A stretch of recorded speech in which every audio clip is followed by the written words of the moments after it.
hear from you about these real examples and what is behind the problems. I can do that. Okay. Thank you, Tiki. It is about competitiveness, and across all of these pillars that we're talking about, it is about how we can build productivity. We're not looking for a bailout, as Dick said. We're just looking to be able to compete. We can compete very well with global manufacturers here in Australia. We can.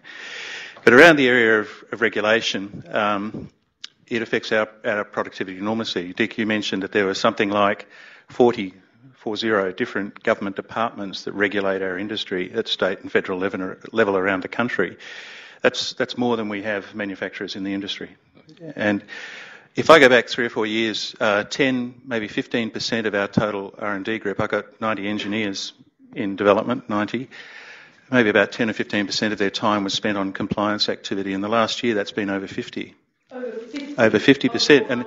And the opportunity cost of that is all of that time that's lost that should be on innovation, that should be on developing our competitiveness.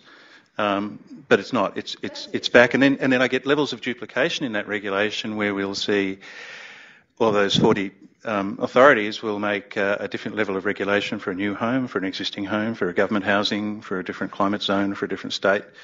And so where our very competitiveness is based on our critical mass and our scale, this is not a big country. You know, we can be competitive with global manufacturers with much bigger scale than our own, but when we chop that up, when we divide that scale up into little pieces, we lose that competitiveness. And it's absolutely important we do have regulation. We need regulation, good regulation, which is around, minimum safety standards, around minimum quality standards, and regulation that applies not just to local manufacturers but applies to importers as well is really important.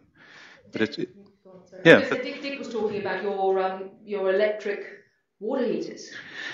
So this is an issue that the federal government announced back in 2007, 5 years ago. There would be a ban. In the interest of climate change, there was an explosion of regulation at all levels because it became very popular to do so.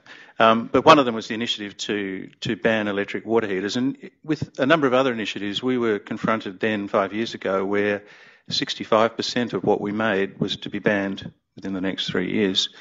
And I desperately want to invest in our manufacturing. I want to invest in higher value add, in automation, but I can't. I can't when I get that level of uncertainty. So even then, when that regulation went out to the states, the outcome was that 2 states... Oh, I'm off again. This corner. Yeah. 2 states. What was to be a federal initiative, 2 states went forward with it and the rest stood back. So all we did was, again, lost that level of competitiveness. It's not just the area, I guess, of difference in states at the production level, but there are many other issues like OH&S. I'm thinking of the EOA legislation, the equal opportunities. I'm just wondering whether Ian Cullen, I can bring you in here for a comment. Sure, I think. Why stop there? Environmental, for example. If we have an environmental incident, just frankly a typical operating incident, breach of licence result of the normal operating conditions, I think we now have to advise 6 different regulatory bodies in New South Wales by law immediately. And so, for every public issue, there appears to be a political reaction which consumes resources in companies on the compliance aspect and the reporting aspect, as opposed to managing the root cause of issues and basically getting on with the job. I'm not quite sure how many hours have been spent in the harmonised, and absolutely this is not a criticism. Absolutely the right intention. The government in terms of harmonising OH&S laws. You then overlay the involvement of the myriad of existing bureaucracies. I have to say, Victoria seems to be a serial offender here. I mean, they seem to think that they do a lot of things better. I know a bit about water. Water is certainly the case, but I think OH&S too. Is there Are there particular states that are being sort of less or more recalcitrant in terms of trying to get one area? Well, as a matter of fact, the environmental example was not the Victorian state. It was actually New South Wales. But I think there's a degree of, frankly, I think common political intent, but competing bureaucratic interests. Because particularly in OH&S, each of the state systems, there's a lot of, in fact, decades of views about what's best practice.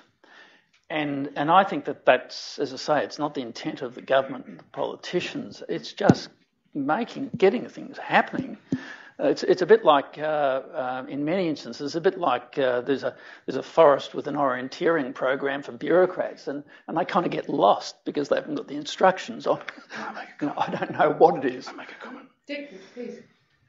Yeah, if I could just add to that, back in the mid-90s, for 3 years, I was chairman of the Occupational Health Safety Commission, and in 1995, we were pushing vigorously for the harmonisation of OH&S laws. And here we are, 2012, we don't seem to have advanced very far. And picking up on Ian's point, the key issue that I found was dealing with that bureaucracy. And yet, if we could get the ministers to put their imprimatur on the bureaucracy, things happened.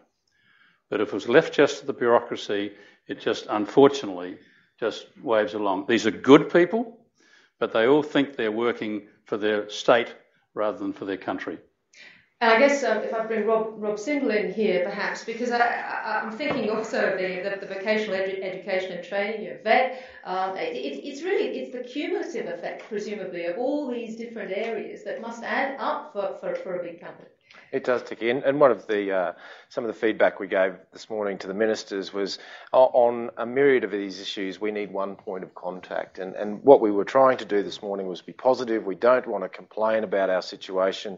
There's some very pertinent comments around energy and actually our unique competitive advantage. We need to harness that rather than give it away. But the second part is to say, we know these issues exist. None of them are that complicated. The Chinese have been able to sort it out with 1.3 billion and a very complicated Communist Party system and layers of government.